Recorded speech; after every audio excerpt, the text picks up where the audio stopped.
Assalomu qarindoshim. Kitob o'qish munbiriga xush keldingiz. Hozir anglaydiganimiz Qur'oni Karimning Uyg'urcha tarjimasi.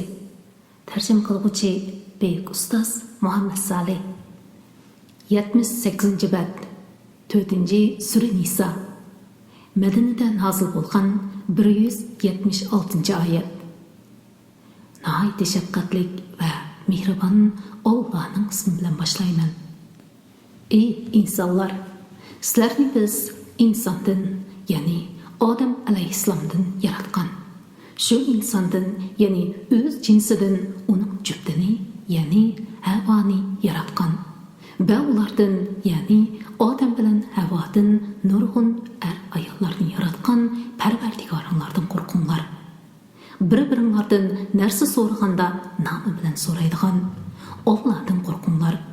Sizlar rahmini üzüp qo'yishdan saqlaninglar. Allah haqiqatan sizlarni, ya'ni bütün ahvolinglarni kuzatib turg'uchidir. Yetimlarning mol-mulkini ular balog'atga yetgan chog'da beringlar. Yaxshisini yomonga, ya'ni ularning mollarining yaxshisini o'zinglarning mollaringlarning yomoniga tegishib olmanglar. Ularning mol-mulkini o'zinglarning mol-mulkiga qo'shib yeb olmanglar. Bu haqiqatan cho'ng gunohdir. Agar yetim qizlarga o'ylanib, odil muomalada bo'lmasliklaringlardan, ya'ni tarbiyanglarda biror yetim qiz bo'lib, uningga shu qizga barobar turadigan, qizga beriladigan mahrini bermasliklaringlardan qo'rqsanglar, uni tark etib, o'zinglar yoqtiradigan boshqa ayollardan 2ni, 3ni va 4ni elishinglarga bo'ladi. Agar ularning orasida odil bo'lmasliklaringlardan qo'rqsanglar, bir xotin bilan yoki qo'l ostinglardagi cho'rlar bilan kupoylansanglar bo'ladi. Bir xotin bilan kupoylanish zulm qilmaslikqa eng yaqindir. Ayollarga ularning mahrlarini xushallik bilan sovg'a qilib beringlar. Agar ular uningdan bir qismini sizlarga o'tinib bersa, uni masalik, sinishlik, ya'ni pok halol bilan yenglar. Allah tirikchiliginglarning asosiy qilgan mollaringlarni ahmoqlarga tutqizib qo'ymanglar. Ularni yemak-ichmak, kiyim-kechaklar bilan ta'minlanglar. Ularga chiroyli so'z qilinglar. Yetimlarni balog'atga yetgan qadar sinab turinglar. Ularda mollarini boshqara oladigan holatni bayqasanglar, ularga mol-mulkini topshirib beringlar. Ularning cho'ng bo'lib qilishidan qo'rqib, mol-mulkini buzib, chechib yeb olmanglar. Yetimga vasi bo'lganlardan kimki boy ekan, vasi bo'lganlik haqqi uchun yetimning mol-mulkini yeyishdan o'zini saqlasin. Sizlardan kimki yo'qsil ekan, u o'z amgakining haqqi uchun muvofiq ravishda yesin. Ular, ya'ni balog'atga yetgan yetimlarning mol-mulkini topshirib beradigan chog'da boshqalarni guvoh qilib qo'yinglar. Allah hisob ilishga yetarlikdir. Ota-onasi va tuqqanlari qoldirgan mirosda, ya'ni meyitning tarakkisida izohat. Jaholiyat davridagi ba'zi arablar ayollarga va kichik bolalarga miros bermaydi. Jaholiyat davrining bu odati mushu oyat nozil bo'lish bilan amaldan qoldirilgan. Erlarning hassisi bor. Ota-onasi va tuqqanlari qoldirgan mirosda ayollarning hassisi bor. Mayli u, ya'ni taraka oz bo'lsin yoki ko'p bo'lsin, har odam Allohning odil shariatida belgilangan hassisini oladi. Taqsimot vaqtida varis emas, tuqqan emas, yetimlar va miskinlar hozir bo'lsa, ularga uningdan, ya'ni tarakidan ularning ko'nglini elish uchun bir oz narsa beringlar. Ularga chiroyli so'z qilinglar.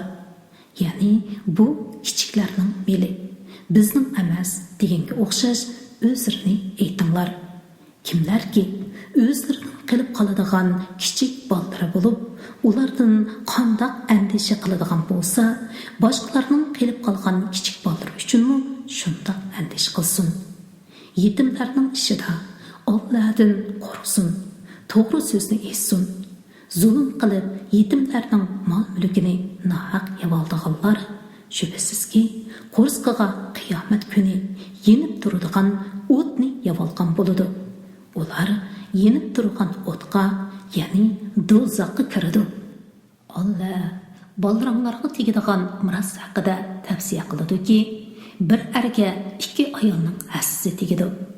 Agar meyitning qizi 2 yoki 2dan ko'p bo'lsa, u chaqda ularga mirosning 3dan 2 hassisi tegadi. Agar varis bir qiz bo'ladigan bo'lsa, uningga mirosning yarmi tegadi. Agar meyitning balları bo'lsa, bu chaqda uning ota-onasining har biriga mirosning 6dan 1 tegadi. Agar uning balları bo'lmay, mirosga faqat uning ota-onasi varislik qiladigan bo'lsa, bu chaqda uning onasiga mirosning 3dan 1 tegadi. Qolgani otasiga tegadi.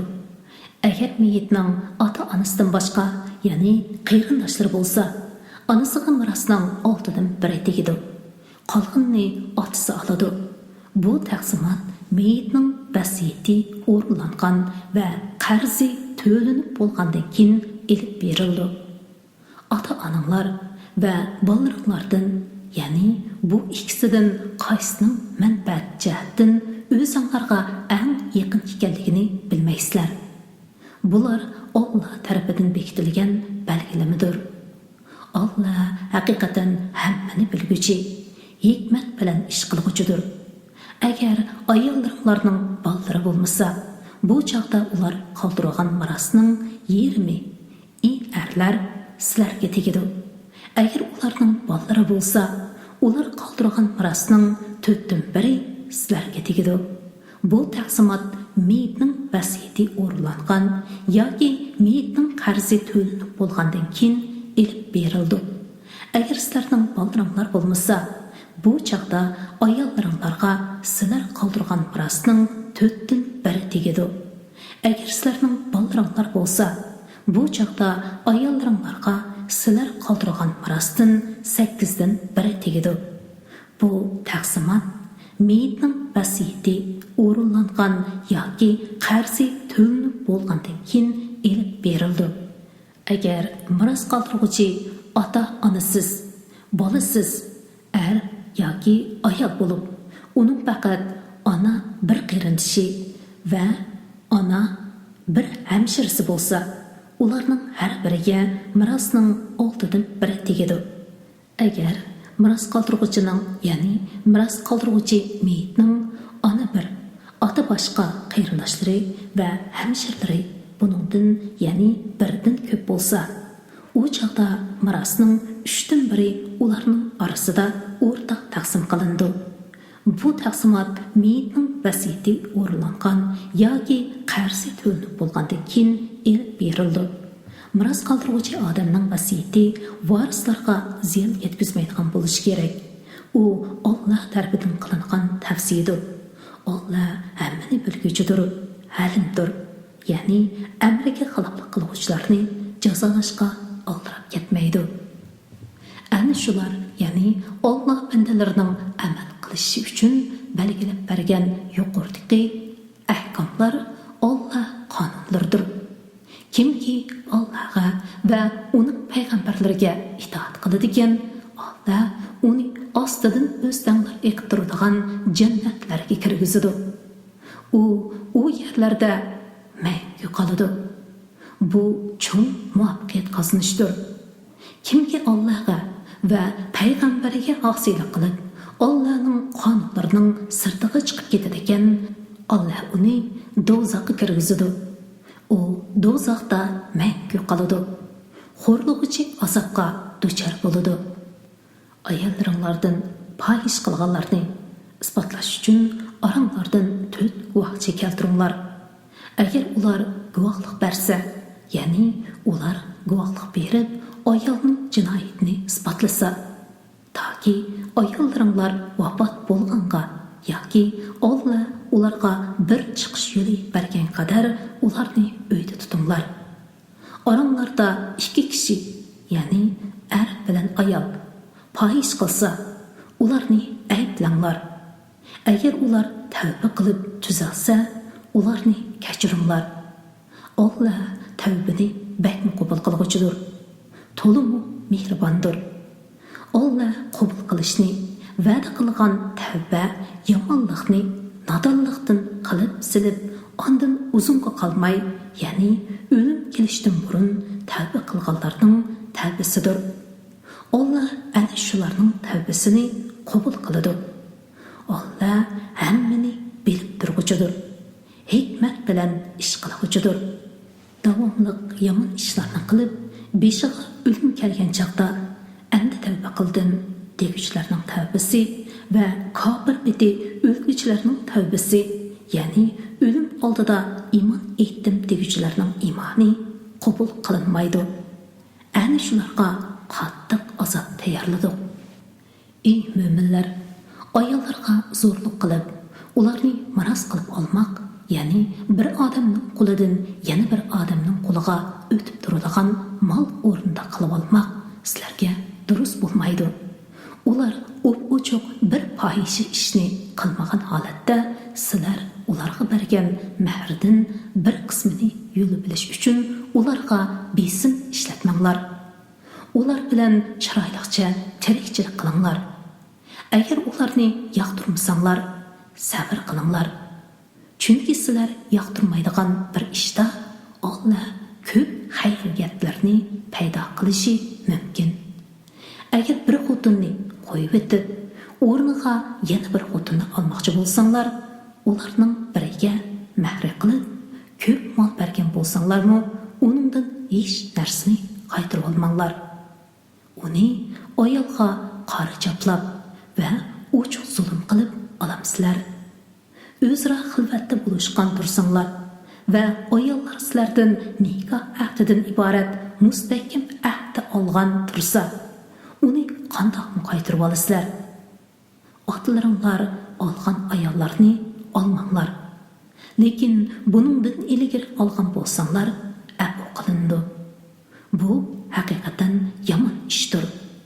Uch ko'riladigan qiliqdir. Bu nima degan yomon odat? Sizlarga o'g'llaringlarni, qizlaringlarni, hamshiralaringlarni, otanglarning hamshiralarini, onanglarning hamshiralarini, qarindishinglarning qizlarini, hamshirlarning qizlarini, sut onalaringlarni, imildash hamshiralaringlarni, qiyin onanglarni, sizlar bilan yerda bo'lgan ayollaringlarning boshqa erdan bo'lgan uylarda tarbiyalangan qizlarini, bu shart emas, uyda tarbiyalanmagan bo'lsa-mu, elish harom qilindi. Agar sizlar ularning onalari bilan bir to'shakda bo'lmagan bo'lsanglar, bu chaqda ularni olsanglar hech bak yo'qdir. Ya'ni o'z pushtonlardan bo'lgan bolalarning ayollarini elishinglar va ikki hamshirini bir vaqtda amringlarda saqlashinglar harom qilindi. Lekin o'tgankilar, ya'ni jahiliyat davrida qilganinglar afu qilindi. Alloh haqiqatan mag'firat qilguchidir. Bandalarga nihoyatda mehribondir. 5-pora. Erlik ayollarni elishmu sizlarga harom qilindi. Faqat sizlarning boshqaruvinglar ostidagi cho'rlar buningdan mustasno. Bu Allohning sizlarga farz qilgan hukmlaridir. Bulardan, ya'ni yuqoridagi elish durust bo'lmaydigan ayollardan boshqalarni zinodan saqlanib, iffatlik bo'lganlar holda mollaringlarni sarf qilib, ya'ni mahrini berib, nikohlab elishinglar halol qilindi. Qaysiki ayollarni nikohlab elib foydalansanglar, ularga nikoh vaqtida bekitilgan mahrlarni beringlar. Mahri bekitilgandan keyin o'zaro bitishgan narsalar to'g'risida, ya'ni ayolning roziligi bilan saqit qilingan mahri uchun sizlarga hech gunoh bo'lmaydi. Alloh haqiqatan hammani bilguchidir, hikmat bilan ish qilguchidir. Sizlardan mo'min ayollarni elishga qurbi yetmaydiganlar qo'l ostidagi mo'min cho'rlardan olsin. Alloh iymoninglarni obdan biladi. Yana ularning sirtqi ko'rinishiga qarab elib beringlar. Ichki ahvolini Allohga topshiringlar. Sizlar bir-biringlar bilan dindoslar. Ularning xo'jalarining qo'shilishi bilan ularni xotinlik olsanglar bo'ladi. Ularga mehrlarini kemaytib etmasdan va kechiktirmasdan beringlar. Lekin ular oshkora zina qilmaydigan, yoshirin oshni tutmaydigan afifa bo'lishlari kerak. Agar ular erga tekkandan keyin fahish qilsa, ularga hur ayollarga berilgan jazoning yerimi berilishi kerak.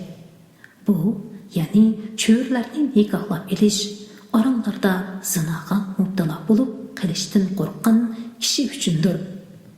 Sabr qila olsanglar, sizlar uchun yaxshidir. Alloh nihoyatda mag'firat qiluvchidir, nihoyatda mehribondir. Allah sizlarga halol va haromga doir ahkomlarni bayon qilishni, sizlardan burunqilar, ya'ni payg'ambarlar va yaxshilarning yo'llariga sizlarni hidoyat qilishni, gunohinglardan qilgan tavbanglarni qabul qilishni xohlaydi. Allah hammani, ya'ni bandalarning hamma ahvolini bilguchidir va hikmat bilan ish qilguchidir.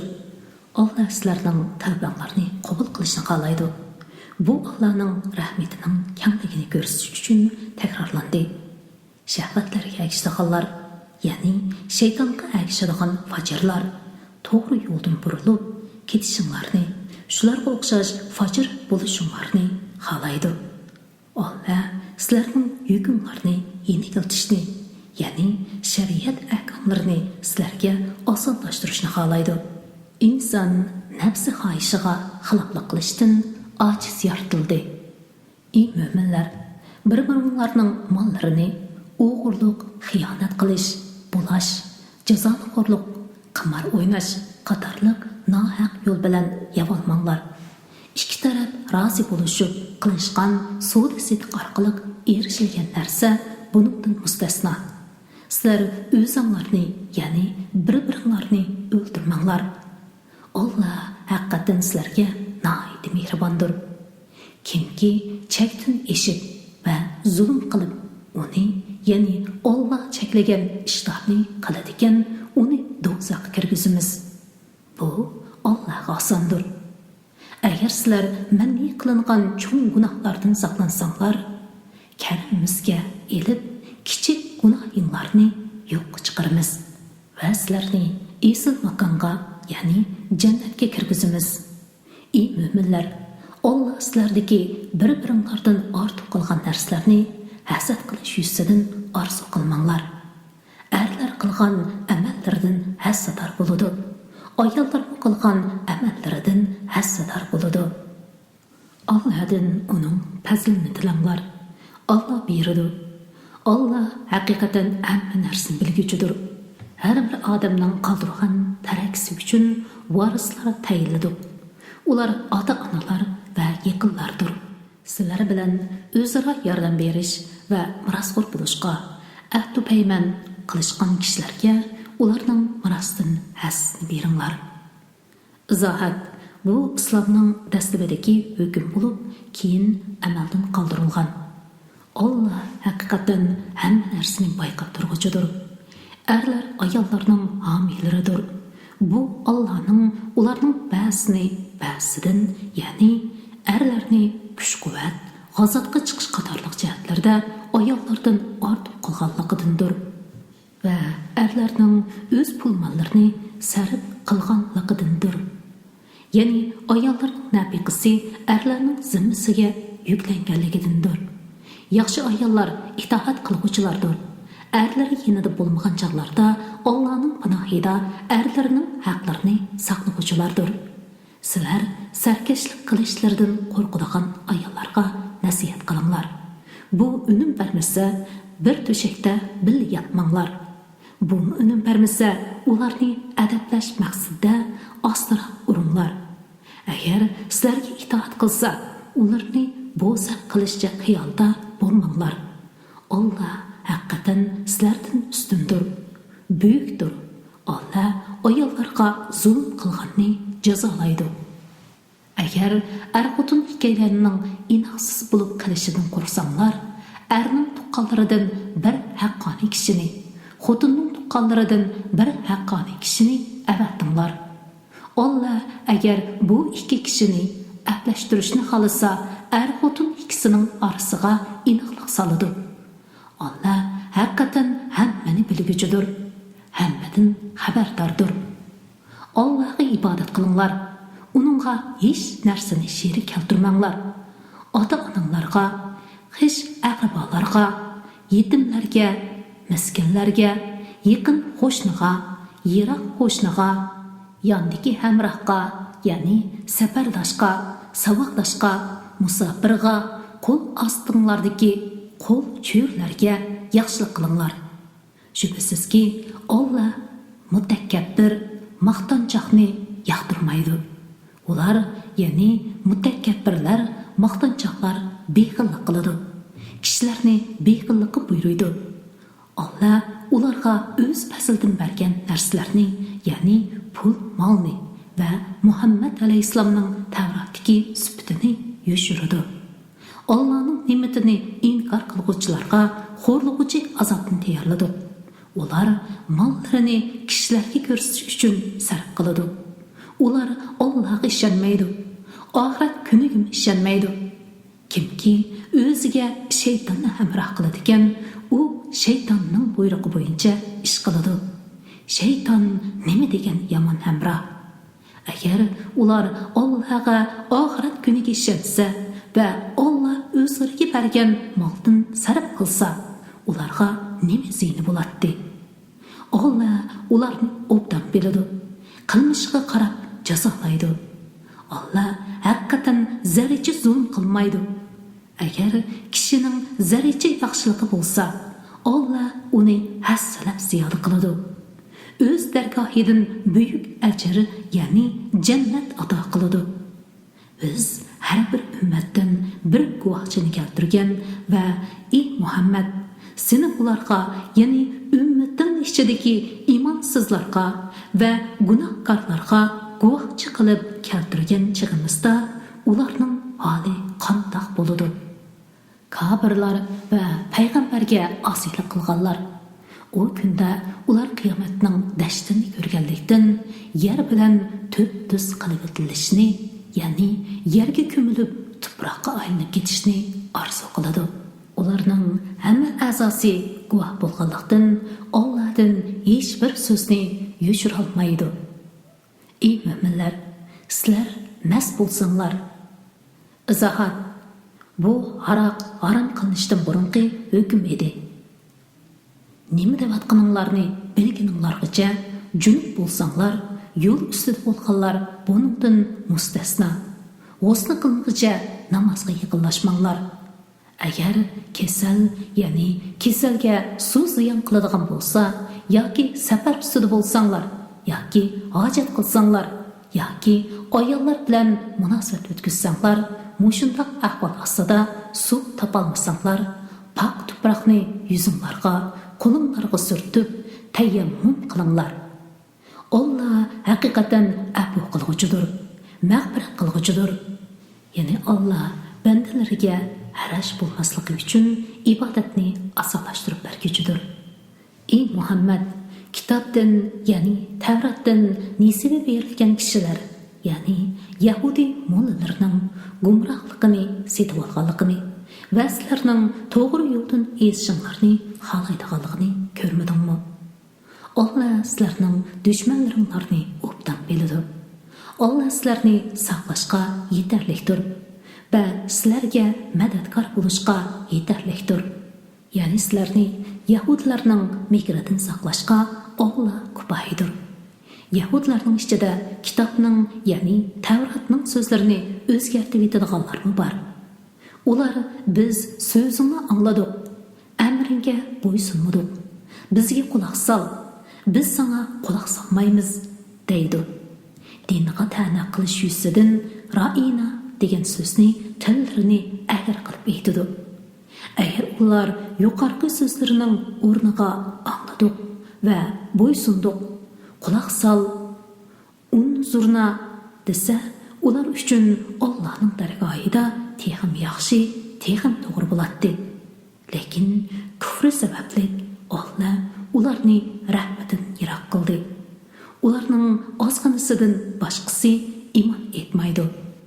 Ey kitob berilganlar, ya'ni yahudilar, biz nurg'un yuzlarni o'zgartib, orqasiga qilib qo'yishimizdan, ya'ni yuzdan burun ko'z, qosh qatorliq sezgi a'zolarini o'z joylaridan yo'q qilib etib, ularni orqa tarafga paydo qilib qo'yishimizdan, suratlarini mubaddal qilishimizdan ilgari yoki ularga shanba kunining hurmatini saqlamaganlarga la'nat qilgandek la'nat qilishimizdan ilgari o'zinglardagi kitobni, ya'ni Tavratni tasdiq qiladigan biz nozil qilgan kitobga, ya'ni Qur'onga iymon keltiringlar. Bo'lmasa, yuqorqi ikki baloning biriga uchraysizlar. Allohning hukmi ijro qilindi. Ya'ni Alloh biror ishga amr qilsa, u ish cho'qin bo'lmay qolmaydi. Alloh haqiqatan Allohga sherik keltirish gunohini mag'firat qilmaydi. Xohlagan odamning uningdan boshqa gunohini mag'firat qiladi. Kimki Allohga sherik keltiradigan cho'ng gunoh qilgan bo'ladi.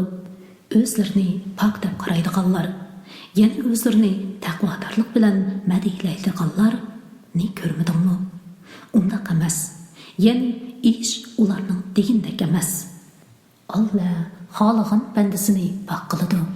Ularga qilchilikmi zulm qilinmaydi. Ey Muhammad, ularning Allohga tuhmat chaqlayotganligiga qarag'in. Bu ochiq gunohdir. Kitobdan nasibi berilganlar, ya'ni yahudlarni ko'rmadingmi? Ular butqa va shaytonga ishindi. Kafirlarni ko'rsatib, bular, ya'ni Quraysh kufarlarining yo'li iymon etganlarnikidan texmi to'g'ridir deydi. Ana shular Alloh rahmatidan yiroq qilgan kishilardir. Alloh kimni rahmatidan yiroq qiladi ekan, uningga Allohning azobidan qutuldiradigan hech bir madadkor topolmaysan. Yoki ularning podshohlikdan nasibasi bormi? Hech qanday nasibasi yo'q. Agar bo'ladigan bo'lsa, ziyoda beg'illiqdan ular kishilarga qilchilik narsa bermaydi. Yoki ular Alloh o'z faslidan kishilarga bergan narsaga, ya'ni Muhammad alayhisalomga berilgan payg'ambarlikka hasad qilishgandir. Biz haqiqatan Ibrohim avlodiga kitob, hikmat berdik va ularga buyuk podshohlik berdik. Ular, ya'ni yahudlarning ichida uningga, ya'ni Muhammad alayhisalomga iymon etganlarmi bor. Uningdan yuz o'rganlarmi bor. Ularga, ularning kufriga jazo berish yuzidan jahannamning yenib turgan o'ti yetarlikdir. Shubhasizki, bizning oyatlarimizni inkor qilganlarni do'zaxga kirgizamiz. Ularning terilari pishib tugagan chaqda azobni tetish uchun o'rniga boshqa teri yangishlaymiz. Alloh haqiqatan g'olibdir, hikmat bilan ish qilguvchidir. Iymon etgan va yaxshi amallarni qilganlarni ostidan o'stanglar eqib turadigan jannatlarga kirgizamiz. Ular jannatlarda mangu qoladi.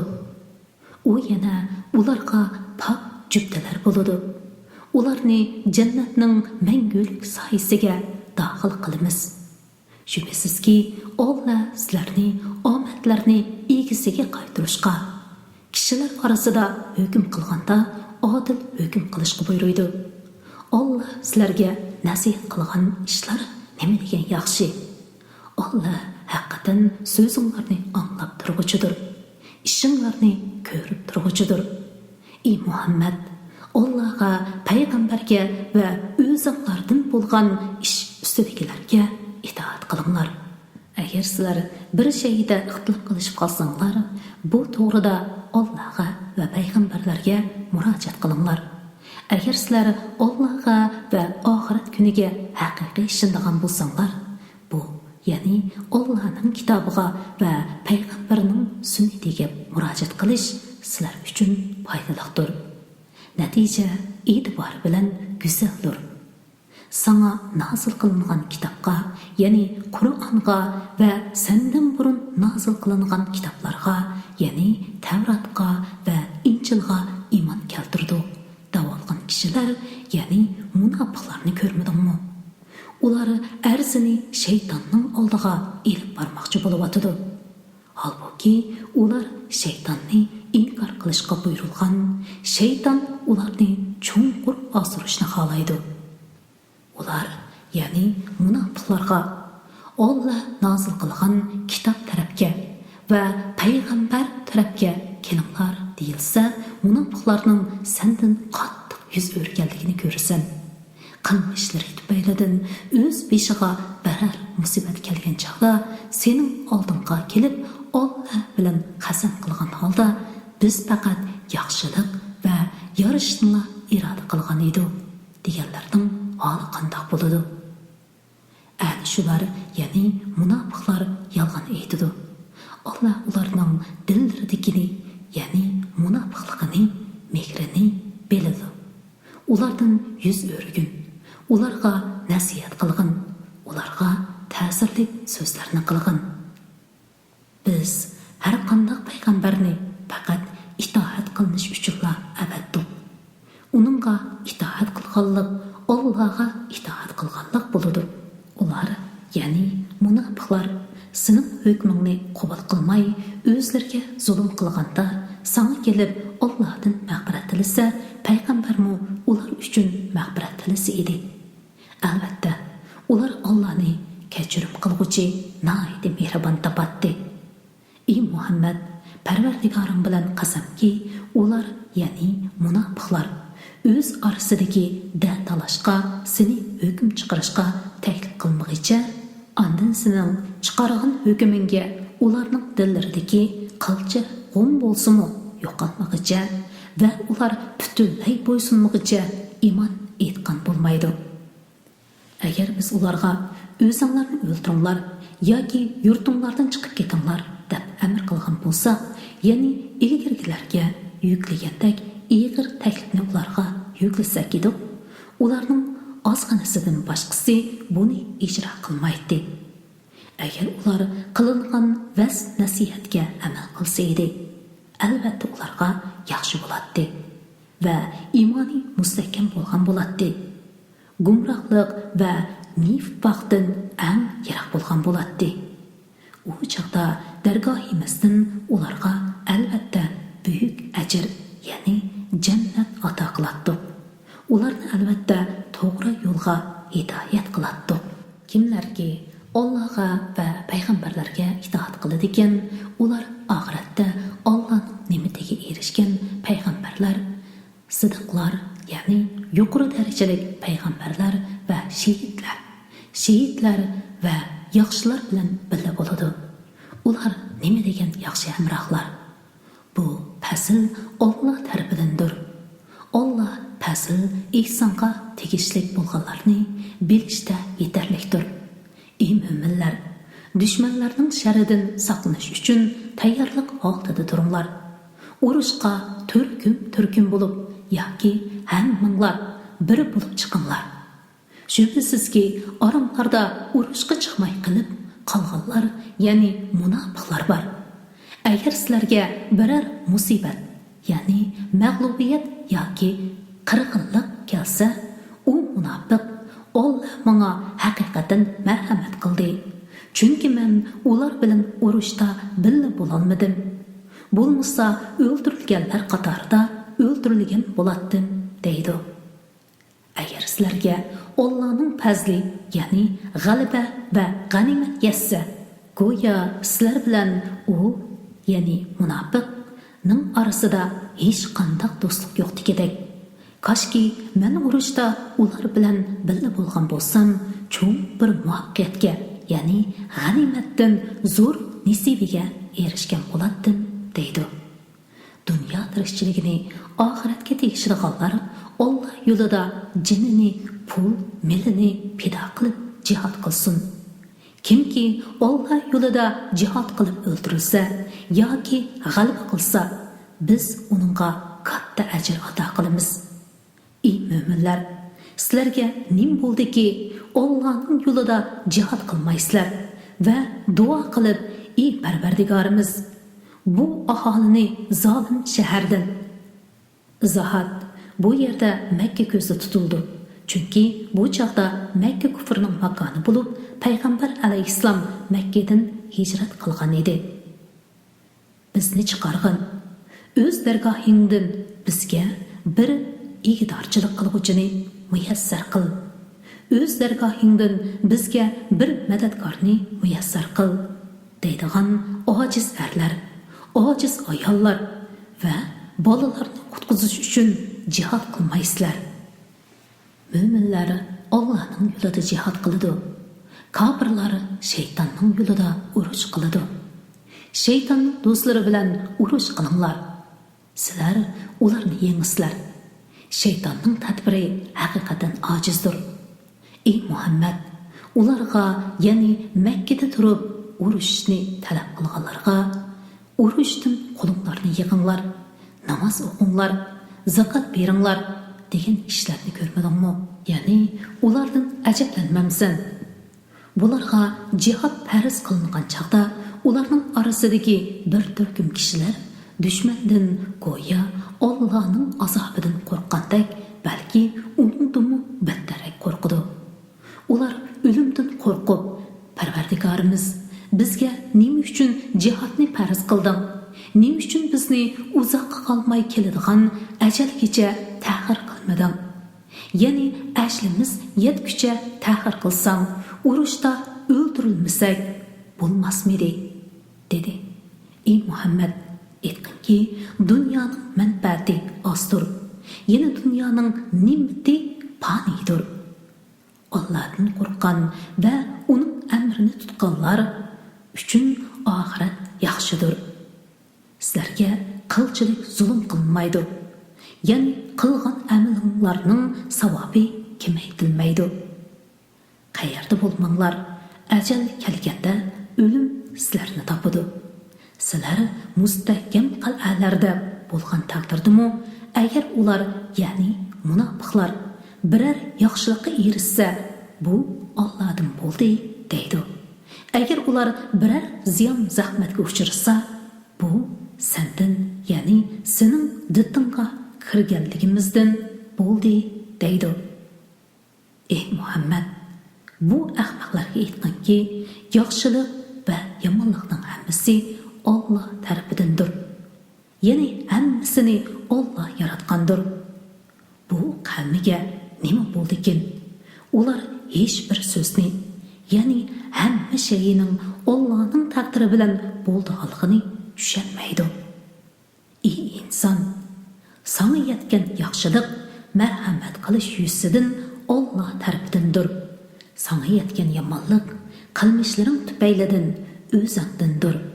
Ey Muhammad, seni biz butun insonlarga payg'ambar qilib avatdik. Sening payg'ambarligingga shohidlikqa Alloh yetarlikdir.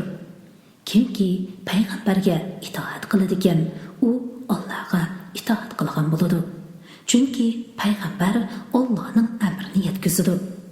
Kimki, ey Muhammad, sendan yuz o'riydigan, bilginki, biz seni ularga kuzatguchi, ya'ni ularning amallarini kuzatib, amallariga qarab hisob olg'uchi qilib avatmadik.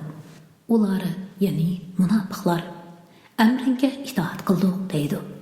Sening yelingdan chiqib ketgan chaqda ularning bir turkumi o'zlarining aytgan so'zlarini o'zgartib etadi. Ya'ni amringa xiloflik qiladi. Alloh ularning o'zgarganlarini xotirlab turadi. Ya'ni farishtalarni ularning amallarini yezishga buyuradi. Sen ulardan yuz o'rgin, ya'ni kechirgin. Allohga tavakkul qilgin. Tavakkul qilguvchiga Allohning mohiyliqi yetarlikdir. Ular Qur'on ustida fikr yurgizmaydi. Agar Qur'on mushriklar bilan munofiqlar gunoh qilgandek Allohdan g'ayrining tarafidan bo'lgan bo'lsa, albatta undan nurg'un ziddiyatlarni topgan bo'ladi. Mo'minlarga oid omonlikning yoki qo'rqinishning biror xabari ularga, ya'ni munofiqlarga tutadi. Agar uni payg'ambarga va ular, ya'ni mo'minlarning ichidagi ish ustidagilarga ma'lum qilsa, shu xabarni chiqaruvchilar uni, ya'ni shu xabarning haqiqiy ahvolini ulardan albatta bilib oladi. Ey mo'minlar, agar sizlarga Allohning fazli va marhamati bo'lmasa edi, sizlarning ozgina kishidan boshqalaringlar albatta shaytonga ergashib ketadinglar. Ey Muhammad, Allohning yo'lida jihad qilgin, ya'ni o'zing yolg'iz bo'lsang jihad qilgin. Sana g'alaba va'da qilingan.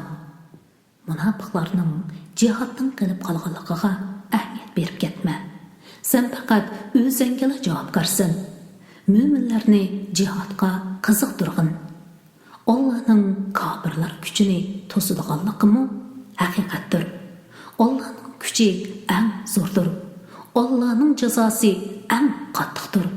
Kimki kishilar orasida yaxshi ish uchun shafaat qilsa, uningdan, ya'ni yaxshi ishdan uning nasibasi bo'ladi. Kimki bir yomon ish uchun shafaat qilsa, uningdan, ya'ni yomon ishdan uning nasibasi bo'ladi. Allah hamma ishga qodirdir. Sizlarga bir kishi salom bersa, uningga texmi yaxshi salom bilan javob qaytaringlar. Ya'ni bir kishi assalomu alaykum deb salom bersa, uningga assalomu alaykum va rahmatullohi va barakatuhu demlar. Yoki uning salomini aynan qaytaringlar. Ya'ni va alaykum assalom demlar. Allah haqiqatan hamma narsadan, ya'ni bandalarning cho'ng kichik ishlaridan hisob olg'uchidir. Allohdan boshqa hech ma'bud barhaq yo'qdir. Allah sheksiz bo'ladigan qiyomat kunida sizlarni hisob elish uchun hamshargohga jazman yig'idi. Allohdan to'g'ri so'zli kim bor? Ya'ni so'zida, va'dasida Allohdan musodiq hech kim yo'q. Ey mo'minlar, sizlar nimishqa munofiqlar to'g'risida ikki guruhga bo'linib ketisizlar? Allah ularning qilmishlari tufaylidan ularni kofirlar hukmida qildi. Allah ozdirgan kishilarni sizlar hidoyat qilmoqchi bo'lamsizlar. Kimniki Allah gumroh qiladigan, sen uningga hargiz to'g'ri yo'l tepib bera olmaysan. Ular sizlarning o'zlaridek kofir bo'lishinglarni, shuning bilan o'zlariga o'xshash bo'lishinglarni umid qiladi. Ular Alloh yo'lida hijrat qilmoqcha, ya'ni hijrat qilish orqali iymonini isbot qilmoqcha ularni do'st tutmanglar. Agar ular Alloh yo'lida hijrat qilishdan yuz o'rsa, ularni qayerda topsanglar, shu yerda tutib o'ldiringlar. Ularni do'stmi tutmanglar, yordamchimi qilmanglar. Faqat sizlar bilan o'zlari orasida ahdi bo'lgan bir qavmga sig'inganlar yoki sizlarga qarshi urush qilishdan yoki o'z qavmiga qarshi urush qilishdan yuraklari siqilib, ya'ni sizlar tarafma emas, o'z qavmi tarafma emas bo'lib sizlarga kelganlar buningdan mustasno. Ya'ni mundaqlarni o'ldirmanglar va asir olmanglar. Agar Alloh xolasa ularni sizlarga musallat qiladi. Ular albatta sizlar bilan urushadi. Ya'ni Alloh ularni kuchli qilib sizlarga qarshi urush qilishga jur'atli qiladi. Agar ular sizlardan yiroq tursa, ya'ni sizlarga chiqilmasa, sizlar bilan urushmasa va sizlarga taslim bo'lsa, Alloh sizlarning ularga hujum qilishinglarga hargiz ruxsat qilmaydi.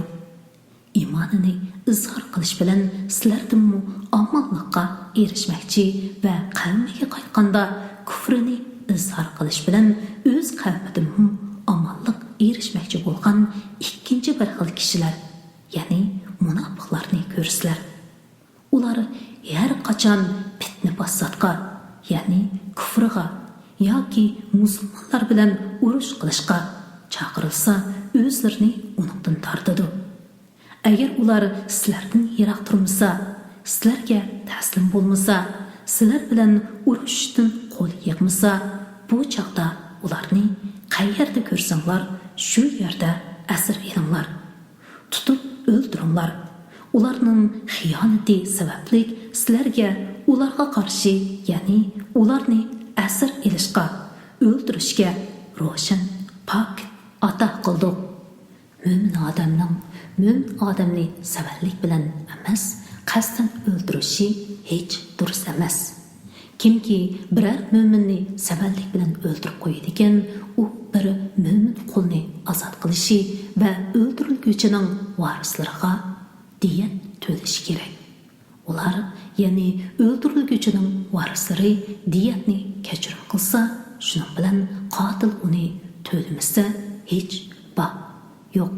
Agar o'ldirilguchi mo'min sizlarga dushman kuffar qavmidan bo'lsa, bu chaqda o'ldirib qo'yg'uchi bir nafar mo'min qulni ozod qilish lozim. Diyat kelmaydi. Chunki o'ldirilguchining egasi musulmon bo'lmag'achqa uningga varis bo'lmaydi. Agar o'ldirilguchi oranglarda muahida bo'lgan kuffar qavmidan bo'lsa, uning varisiga diyat to'lash va bir nafar qulni ozod qilish kerak. Ozod qiladigan qul topolmagan odam, ya'ni qul ozod qilishga qodir bo'lolmagan odam tavbasini Allohning qabul qilishi uchun uzildirmay 2 oy ro'za tutish lozim. Alloh hammani bilib turg'uchi, hikmat bilan ish qilg'uchidir. Kimki bir mo'minni qasddan o'ldiradigan, uning jazosi jahannam bo'ladi. U jahannamda mangu qoladi. Allohning g'azabiga va la'natiga duchor bo'ladi. Alloh uningga oxiratda qattiq azob tayyorlaydi. Ey mo'minlar, Alloh yo'liga, ya'ni g'azotga otlangan vaqtinglarda haqiqatlab ish qilinglar. Ya'ni mo'min yoki kofirligi aniq bo'lguncha o'ldirishga oldirab ketmanglar. Sizlarga musulmon bo'lganligini bildirib, salom bergan odamga dunyoning mol-mulkini, g'animatni ko'zlab, sen mo'min emassan demanglar. Ya'ni o'lishdan qo'rqib salom berding deb uni o'ldirib atmanglar. Allohning dargohida mundaqlarni o'ldirishdan sizlarni behojat qiladigan nurg'un g'animatlar, ya'ni savob bor. Ilgari sizlarmi ana shundoq kofir edinglar. Keyin Alloh sizlarga iymonni iltifot qildi. Ularni o'zinglarga selishtirib haqiqatlab ish qilinglar. Alloh sizlarning qilmishinglardan xabardordir. Mo'minlardan o'zrisiz, ammo to'kur, kasalga o'xshash o'zrisi borlar buningdan mustasno. Jihodga chiqmaganlar, Alloh yo'lida mollarini, jonlarini tikib jihod qiluvchilar bilan baravar bo'lmaydi. Alloh mollarini, jonlarini tikib jihod qiluvchilarni jihodga chiqmaganlardan bir daraja ustun qildi. Bu 2 xil kishilar, ya'ni o'zrisi bo'lib jihodga chiqmaganlar va jihodga chiquvchilarning hammasiga Alloh jannatni va'da qildi. Alloh jihod qiluvchilarga buyuk ajr ato qilib, ularni o'zrisiz turib jihodga chiqmaganlardan ortiq qildi. Alloh ularga baland martabalar, mag'firat va rahmat ato qildi. Alloh mag'firat qiluvchidir, nihoyat mehribondir. O'zlariga zulm qiluvchilar, ya'ni hijratni tark etib kuffarlar bilan birga turg'uvchilarning jonlari farishtalar tarafidan elingan chaqda farishtalar ulardan dininglarning ishida qaysi holatda edinglar deb so'raydi. Ular zaminda, ya'ni Makka zaminida biz dinni barpo qilishdan bo'za qilingan edik deydi. Farishtalar hijrat qilsanglar Allohning zimini kengri emasmidi deydi. Ana shu hijrat qilmaganlarning boradigan joyi jahannamdir. Jahannam nima degan yomon joy? Faqat erlardan, ayollardan, balalardan chorasiz qolgan, ya'ni hijrat qilishga chora topolmagan, yo'l bilmaydigan ojizlar buningdan mustasno. Ana shularni Alloh afu qilg'ay. Alloh nihoyatda afu qilg'uchidir, nihoyatda mag'firat qilg'uchidir. Kimki Alloh yo'lida hijrat qiladigan, u zaminda chiqish yo'li va kamchilik topadi. Kimki uyidan Allohning va payg'ambarning tarafiga hijrat qilib chiqsa, ondan yo'lda o'lsa, uning ajrini cho'qim Alloh beradi. Alloh nihoyatda mag'firat qiluvchidir va nihoyatda mehribondir. Safarga chiqqan vaqtinglarda kofirlarning o'zinglarga ziyon zahmat yetkazib qo'yishdan qo'rqib, namozni qasr qilib, ya'ni 4 rakatni 2 rakat qilib o'qisanglar, sizlarga hech gunoh bo'lmaydi. Kofirlar sizlarga haqiqatan ochiq dushmandir. Namoz o'qiyotgan fursatdan foydalanib, sizlarni o'ldirib etishdan yonmaydi. Ey mo'minlar, sen mo'minlar bilan jihodda billa bo'lib, ular bilan namoz o'qimoqchi bo'lganingda, ularning bir firqini sen bilan birlikda namozga tursin. Qo'llarini ehtiyot yuzidan yenida tutsin. Sajdaga berib bo'lgandan keyin ular orqanlarga o'tib tursin. Ya'ni namoz o'qib bo'lgan firqa orqanlarda kuzatchilik qilib tursin. Ularning o'rniga namoz o'qimagan ikkinchi bir firqa kelib, sen bilan birlikda, ya'ni orqanda namoz o'qisin. Dushmanlaridan ehtiyotchanlik bilan ho'shyor tursin. Dushmanlar bilan urushga tayyor turish yuzidan qo'llarini yenida tutsin. Kofirlar sizlarning qo'llaringlardan, ashyolaringlardan g'aflat qilishinglarni, shuning bilan sizlarga birdilla tuyuqsiz hujum qilishni orzu qiladi. Ya'ni dushmanlarning sizlarga hujum qilish fursatiga ega bo'lolmasligi uchun hammanglar bir vaqtda yig'ilib namoz o'qimay, yuqorqi usul bo'yicha o'qinglar. Agar sizlarga yomg'ir sababli haraj bo'ladigan bo'lsa yoki kasal bo'lsanglar, bu chaqda qo'llaringlarni qo'yib qo'ysanglar, sizlarga hech gunoh bo'lmaydi. Ehtiyotchan va hushyor bo'linglar. Alloh haqiqatan kofirlar uchun xo'r qilg'uchi azob tayyorladi. Namozdan farij bo'lganinglarda o'ri turgan, o'tirgan, yotgan holatlaringlarda Allohni yod etinglar. Alloh sizlarga dushmanlarga qarshi yordam berishi mumkin. Xotirjam bo'lgan chog'larda namozni butun shartlar bilan mukammal ado qilinglar. Shubhasizki, namoz mo'minlarga vaqti belgilangan farz qilindi. Dushmanning orqasidan qo'g'lashga suslik qilmanglar. Agar sizlar qiynalsanglar, ular xuddi sizlarga o'xshash qiynaldi. Sizlar ular umid qilmaydigan narsani, ya'ni shahid bo'lishni, savobni va g'alabani Allohdan umid qilsizlar. Alloh hammani bilguchidir, hikmat bilan ish qilguchidir. Ey Muhammad, seni kishilar orasida Allohning ko'rsatgani bo'yicha hukm qilsin deb sana haqiqatan haq kitobni nozil qildik. Xoinlarning tarafini olmag'in. Allohdan mag'firat tilagin. Alloh haqiqatan nihoyatda mag'firat qiluvchidir, nihoyatda mehribondir. Gunoh qilish bilan o'zlariga xiyonat qiluvchilarning tarafini olmag'in. Xiyonatga odatlangan, gunohga cho'mgan kishini Alloh haqiqatan do'st tutmaydi. Ular xiyonatlarini insonlarning xijil bo'lib yurishidir. Allohdan xijil bo'lib yushirmaydi. Ular Alloh rozi bo'lmaydigan so'zni, ya'ni bo'hton choplash, yolg'on guvohlik berish va yolg'on qasamni planlagan chaqda Alloh ular bilan birga edi. Ya'ni ularning ahvolini bilib turadi, so'zini anglab turadi. Ularning qilmishlarini Alloh tamoman bilguchidir. Sizlar shundoq kishilar sizlarki, hayoti dunyoda ularning, ya'ni o'g'ri va xoinlarning tarafini oldinglar. Qiyomat kuni kim Allohga qarshi ularning tarafini oladi? Ya'ni Allohning azobini kim ulardan dafi qiladi? Yoki kim ularga homiy bo'ladi?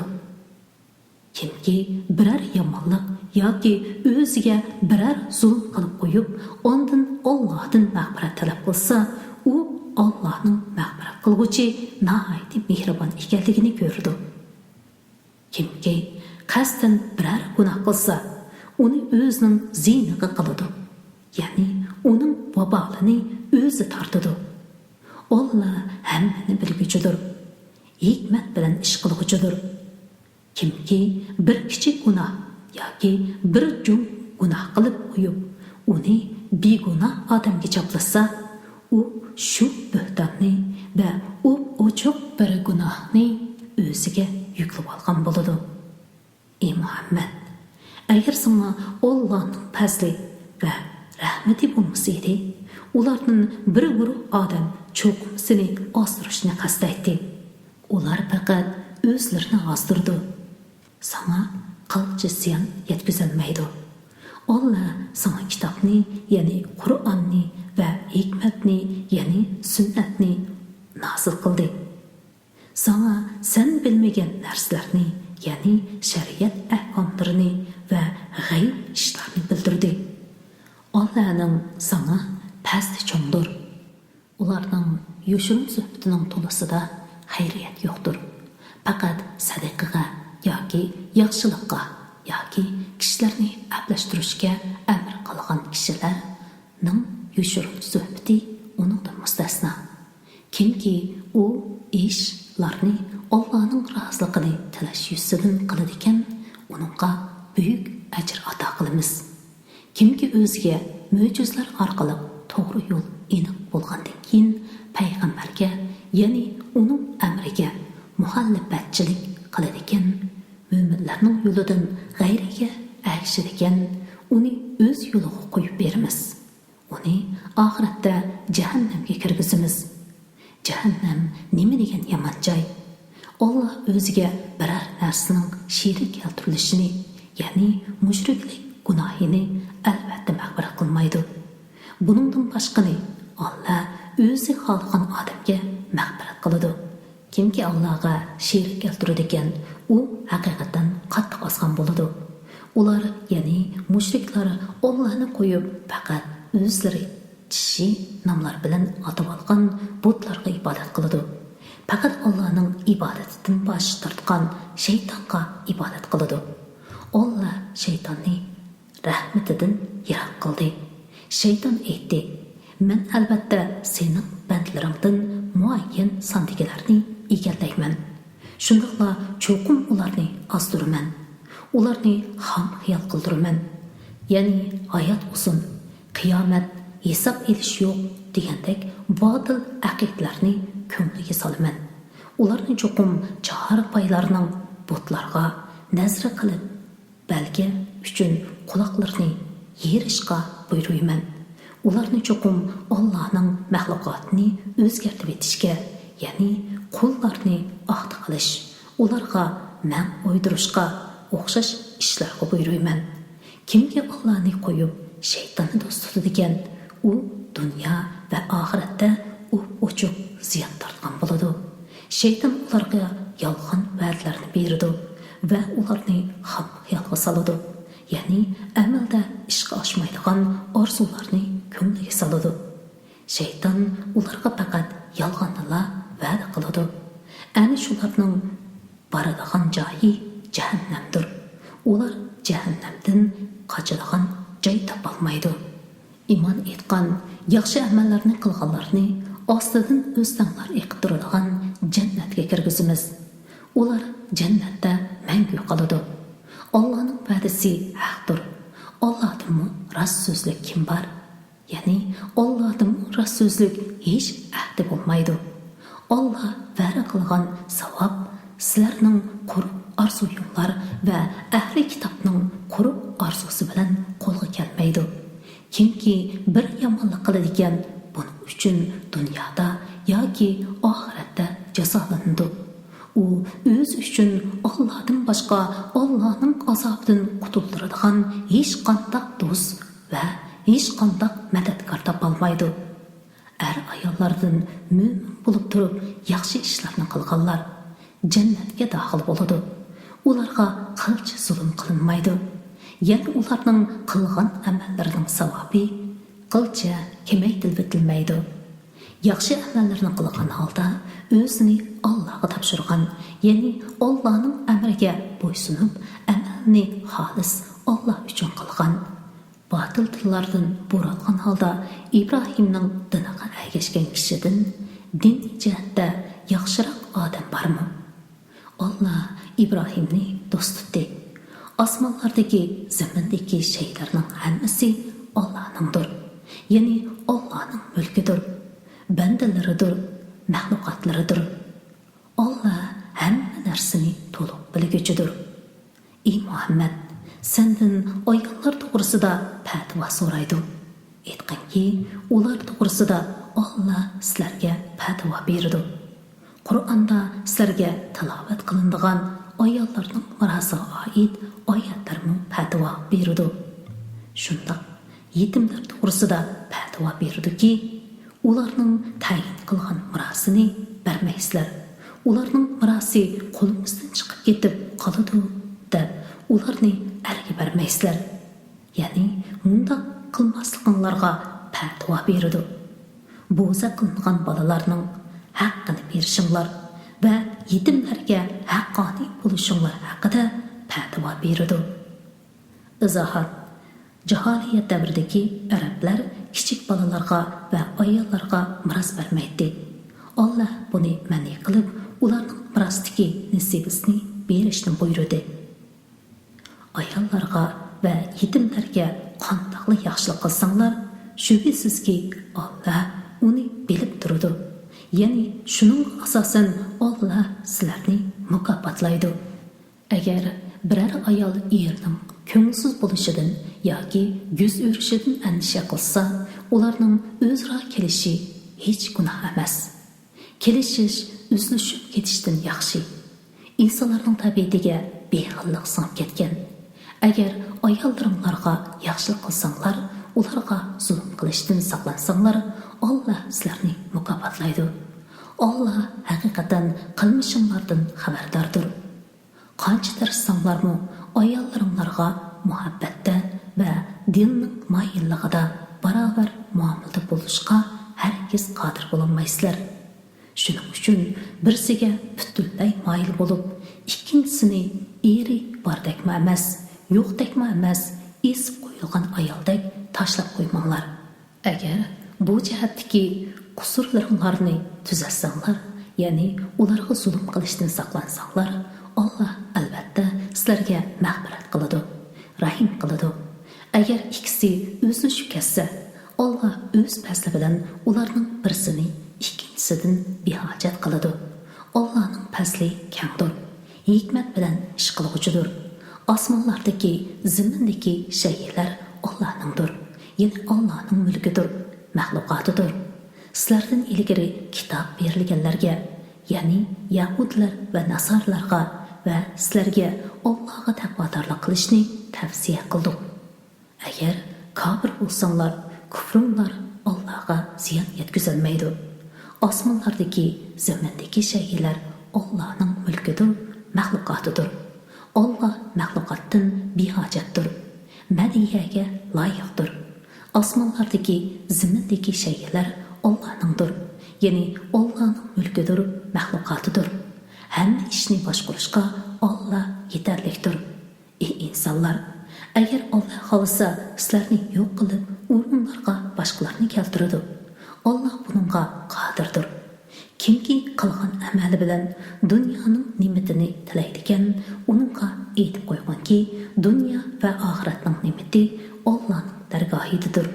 Banda o'z Parvardigoridan dunyo va oxiratning ne'matini tilasin. Allah bandlarning so'zlarini anglab turguchidir, bandlarning amallarini ko'rib turguchidir. Ey mo'minlar, Xudolik uchun guvohlik berishda o'zinglarning yoki ota-onalarning yoki tuqqanlaringlarning ziyniga guvohlik berishga to'g'ri kelgan taqdirdami, adolatni barpo qilishga tirishinglar.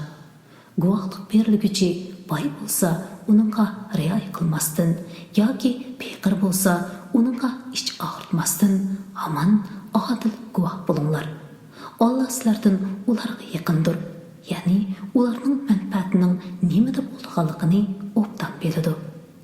Nafsi xohishlarga ergishib, haqiqatdan burilib ketmanglar. Agar tilinglarni to'lg'isanglar, ya'ni guvohlikdan pokni burmilsanglar yoki guvohlikdan bosh tortsanglar, mundaqla Alloh haqiqatan sizlarning qilmishinglardan xabardor bo'lib turguchidir. Ey mo'minlar, Allohga, Allohning payg'ambariga va Alloh uningga nozil qilgan kitobga, ya'ni Qur'onga va ilgari Alloh nozil qilgan kitoblarga, ya'ni Qur'ondan ilgari nozil qilingan samoviy kitoblarga iymon keltiringlar.